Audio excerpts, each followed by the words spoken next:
Hello guys, এই ফিশটা আমার husband নিয়ে আসছে আজকে। এখন আমি জানি না এটার নাম কি, এটা কিভাবে খেতে হয়। বললো এটা সামুদ্রিক মাছ, এটা আমি বুঝছি, দেখে বোঝা যাচ্ছে 3 কেজির উপর হবে মাছটা, অনেক বড়।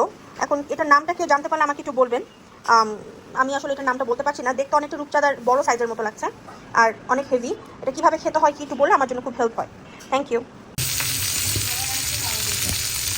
যে ফিশটা রান্না করবো সেটার জন্য আমি একটা সস মেক করেছি, এটা আমার নিজের আইডিয়া দিয়ে। সো এখানে আমি ডার্ক সয়া সস ইউজ করেছি 2 টেবিল স্পুন, তারপরে ওয়েস্টার সস ইউজ করেছি, আর হচ্ছে বেস্টে টমেটো সসটা ইউজ করেছি। এটা ইউজ করার চেষ্টা করবেন, এই সসটা খুবই ভালো। আর হচ্ছে রসুন গুঁড়া ইউজ করেছি, আর হচ্ছে পাপরিকা পাউডার ইউজ করেছি। এখানে যদি আপনারা ঝাল ইউজ করতে চান, আপনার হচ্ছে মরিচের শুকনো মরিচ গুঁড়া ইউজ করতে পারেন। এখানে সল্ট আর হচ্ছে আমি ব্ল্যাক পেপার দিয়েছি, একটা সুগার দিয়েছি টেস্টটা একটু বাড়ার জন্য। আর সুগারটা বুঝে দিবেন যেহেতু সসের ভিতরে সল্টও আছে, সুগারও আছে। সো আমি নেক্সট রান্নায় চলে যাচ্ছি। Thank you. সো আমরা এখানে পরিমাণ মতো তেল নিয়ে নিলাম, এখানে আপনি বাটার ইউজ করতে পারেন যদি আপনি চান। তারপর এখানে আমি হচ্ছে বেশি করে রসুন ইউজ করবো, রসুনটা আমি একটু ডিফারেন্ট করে রান্না করার চেষ্টা করছি। এখন এটাকে একটু নাড়াচাড়া করবো। আমি একটু রসুনটাকে হালকা একটু গোল্ডেন ব্রাউন করে নেব, বেশি করবো না, হালকা একটু গোল্ডেন ভাব আসবে। তারপর আমি সসটা দিয়ে দেবো।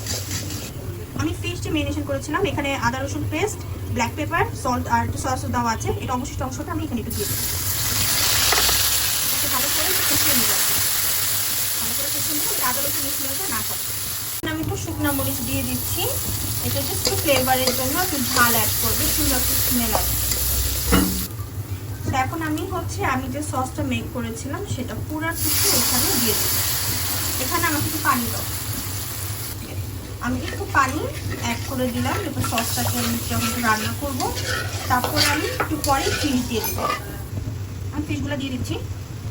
ফিশগুলো একটু কড়া করে ভেজে নেবেন, যেহেতু আমি এটা গুগল সার্চ করে দেখেছি, এটা আপনার রূপচাঁদারই আর একটা ভার্সন, আপনার রূপচাঁদারই টেস্ট পাবেন, এটা সেম।